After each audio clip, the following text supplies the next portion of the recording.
Whether you're planning to move to a new country or already in the process of immigration, it is crucial to know about the latest updates and avoid common mistakes. In today's video, we will be sharing top immigration mistakes to avoid in 2024 so you can enhance your chances for a successful immigration journey. My name is Olena Manilic and I'm an immigration lawyer based in New York, but we are working in all 50 states and we have clients from all over the world to help with their immigration cases. If you would like to schedule a consultation with our office, here's our phone number and contact information so you can do that easily. So the most popular mistake I can see is not reading instructions. Immigration process can be very hard to understand, so it is very important from the beginning read all the instructions. This is related to documents, fees, photos, etc. When you start your immigration journey, I would recommend you to take the instruction for the form you are going to file and read it from start till the very end. While preparing documents, here's what are the most common mistakes I see.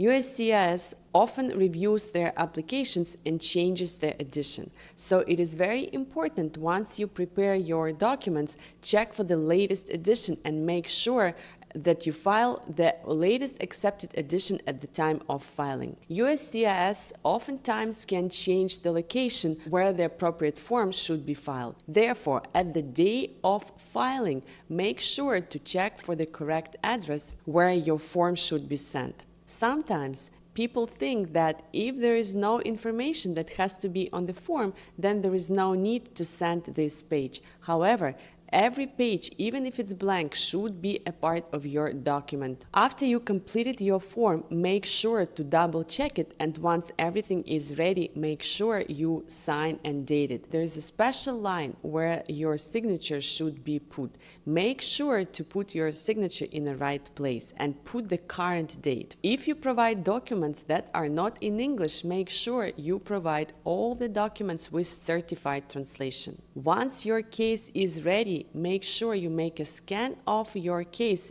in order if you need to refer to these documents later. When your form requires photographs, make sure you choose the right format of the photos you send to the USCIS. As well, you provide necessary amount of copies of your photograph in order for USCIS to accept your case.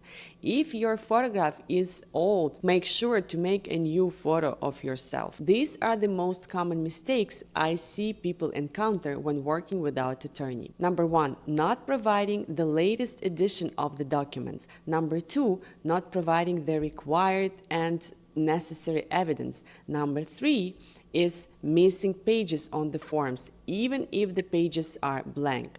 Number 4, forgetting to sign your forms. Next, forgetting to date your forms. Putting a signature and a date in the wrong place. Providing inconsistent information and providing documents without translation, sending your documents in the wrong location, and not keeping a scan of your case for your records. Most of the times, USCIS requires fees for filing their applications. USCIS has a great tool that is called Fee Calculator that can help you to properly calculate the fees. So my recommendation will be to make sure you write down every form that you are prepared to file and change the fees for every form.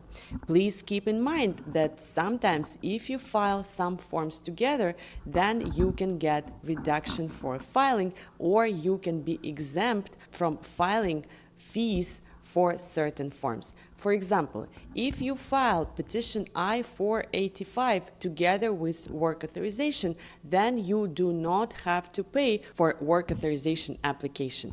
This might change in the future, but as of January 2024, this is how it works. Also, be accountable on your age. Sometimes you can pay less if you are over 65 years old or under 14. So make sure to account on your age when calculating the fees. Also, some forms require to include biometric fees, so make sure you read and know whether your form requires these fees. The common mistakes related to fees are filing with incorrect fees, providing payment method that is not acceptable for a certain form, mistakes in filling out checks, forgetting to include biometric fees, and failure to keep funds in your account in order for checks to be cashed. The next biggest mistake is neglecting deadlines and processing times. Timing is everything when it comes to immigration process. This mistake evolves around neglecting deadlines at processing times. Failure to submit your application in a timely manner can result in a delay or even a denial of your case. The next biggest mistake is lying or misrepresenting facts. Please make sure you always tell the truth. A lot of the times they are not asking you about the information because they don't know,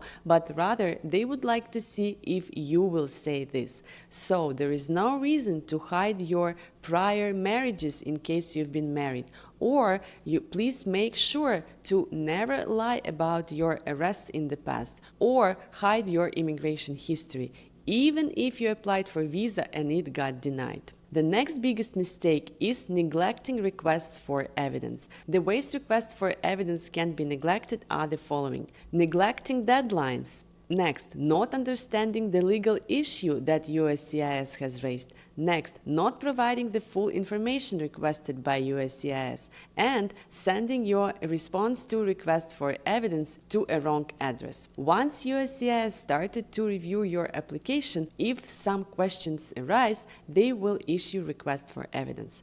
This is a specific document that USCIS issues in order to resolve the questions they might have. So, once you receive your request for evidence, please make sure to follow the deadlines set up by the USCIS. The next, make sure you understand all the legal issues raised by USCIS so you can provide appropriate evidence. Here, if you're working with an experienced attorney, they should know for sure what's in the request and to provide all the evidence in order to stay ahead of your issue and in order of your petition to be approved. Lastly, if you are responding to requests for evidence by yourself, make sure you check the address where your response should be sent. The next biggest mistake is missing your mail or email in order to properly respond to any request sent by USCIS. Once you file your case, you will receive a receipt number. USCIS has another great tool that is called USCIS case status. Please make sure to check your case status regularly to see if there are any updates on your case. Also, make sure you always provide your current address and email address in order to get your mail and email. Make sure you check your mail and email in order to not miss any requests from the USCIS. I hope this video was helpful. Please like us and share this video with everyone who you think will use this information, because you never know when this information might become helpful.